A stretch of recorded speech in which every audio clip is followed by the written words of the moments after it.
Hey, what's up all my lovely giraffes? It is me, Nicole here, back with another video. So often I get comments asking me about the props or the accessories that I use in my videos, where I get them, and all about that. And if you guys didn't know, I did a video a couple years ago, kind of giving you guys like tips and tricks about the accessories and all that stuff I had at that time. And on that video, they were more of the bulky furniture items like the couches and the beds and all that kind of stuff. And this video, I'm going to kind of do the same thing, but more about the smaller items, like more tiny accessories and the tinier props. So if you are interested in the props and all the tiny miniature stuff that I use in my videos, go ahead and keep watching and you will learn all my tips and tricks. Also, I might be doing a couple DIYs. Okay, so I kind of just want to start with a reminder from my last video that Hobby Lobby has a bunch of accessories and just miniature stuff. Also stores like Michael's and Joann's, just craft stores that, have lots of miniature accessories and dollhouse accessories. So for example, I found these bottles at my local Hobby Lobby and they're super tiny and they're already stuffed with veggies and stuff inside of it. And another tip that I shared is that I always browse other aisles because these were on the charm aisle and I was very easily able to get the little charms off and they work now perfect for LPS. And one of my favorite aisles to check is the fairy garden aisle because that has some really good sized stuff. And I know this is a bulky item and I'm doing smaller stuff for this video, but that aisle has some really good stuff. Okay guys, so like I was saying, I get tons of questions asking me about the miniature food I use, all the props, where do I get them, and how do I get them? So the answer is most of them actually are handmade. So these I just did for fun. They're just little menus that have a few items you can order. Obviously they're all the same. Okay, so on the menus, they were just made out of little mini canvases and acrylic paint, and then I just went ahead with a pen and wrote the menu. And then here are your menu items. So we have the corn dog, pretzel, cookie, and then I made a little tart. So these are all made out of polymer clay, and the fun thing about these is you can just customize them and make them like you want. Like this one has a bite out of it. So this person must have rather wanted mustard instead of ketchup like the menu. But that's just the fun thing. You can customize these and make so many different kinds and it's really fun. And speaking of customizing, I'm sure you guys were curious and wondering what this was. So it's a little container that holds my little customized tarts. So these are just random tart things that I have created just out of my own head for LPS, and as you can see, I have done a bunch of different colors and flavors. Now with these tarts, I did them a little bit different and added a little bit of a garnish just to make them a little extra fancy. So truly you can have a lot of fun customizing these. Okay, so to make your tart, it is very simple. You just want to start with the base color, whatever you want the bottom color to be. So for example, these three have different color or flavor bases. So I'm going to go ahead and choose this one. Okay, so you're going to just take a small piece off of your clay and then roll it up into a little ball and sort of flatten it out and then make that into a little cookie shape. Just like that. And another helpful trick to get yours even all the way around, this is how I do mine. I take it in between those fingers and then I just twirl it and kind of just put pressure on both sides. And then that way it comes out even.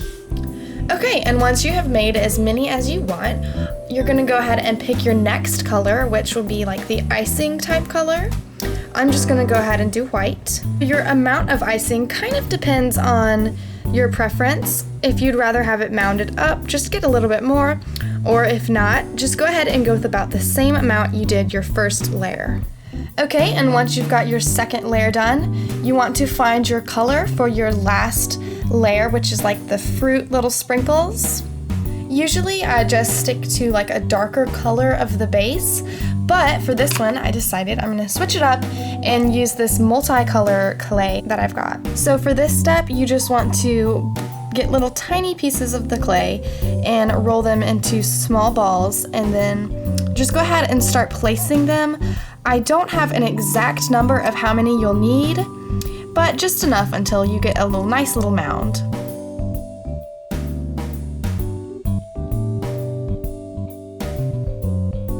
So when I place the little fruit sprinkles, I usually go in a circular pattern. As you can see, I've placed about 6, and then I'm probably going to go and place about 3 on top of that empty hole and cover it up just like that one.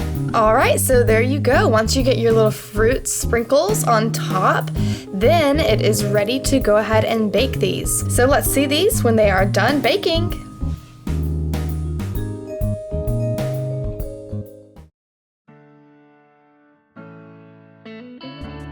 So polymer clay is really fun to work with. It's usually what I use for all the food that I make, and there's, a lot of different options for colors and just variety, so it's really fun. But however, air dry clay works really good too.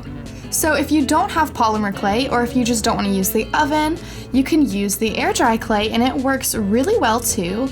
For example, I've used these little tiny peeps. I made these, and I just use paint and just paint over them, and that gives them the color. And they're done! And here they are done! So they came out pretty cute. I was hoping that the little fruit beads would be a little bit more pink, but oh well, it's a trial and error. And as you can see, that the sizes stayed the same and they perfectly fit the LPS. So guys, if you end up making these tarts for yourself, share a picture with me on Instagram. I would love to see them and see all the color combos that you guys come up with. Now, I do have some other items that I used clay to make. However, I used other items as well, and they took a little bit longer. Like these waffles, the pans were adorable. I found them really cheap at like the dollar store, and it came with a bunch. So I just made these really cute waffles with blueberries and the whipped cream. And the whipped cream, though, took forever to dry. So for the macaroni, I just printed out a little box template. You could just go on Google and search box template, and it should come up. And then I just shrunk it down to miniature, cut it out, and then I went ahead and made, out of the polymer clay, little tiny macaronis.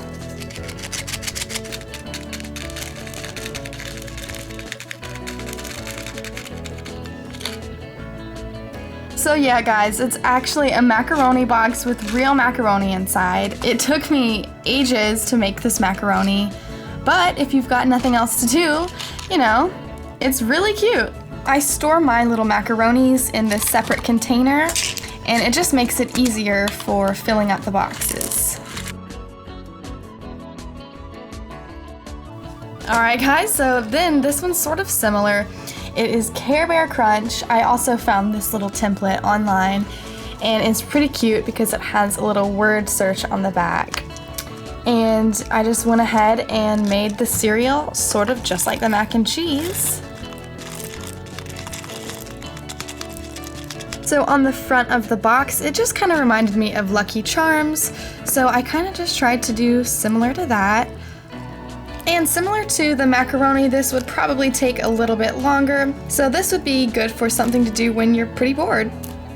Okay guys, so besides food, a comment I get a lot is about the necklaces that my LPS wear and the collars. And the answer for that question is pretty much the same. A lot of them I end up just hand making. Now this is just my collar drawer, so keep in mind there are like a bunch of things in here that I did not make. But I'm going to be showing you the stuff that I did. So this is a stand that I keep a lot of my collars on that I've just made, and as you can see I've got lots of different colors, and then I have some butterfly ones.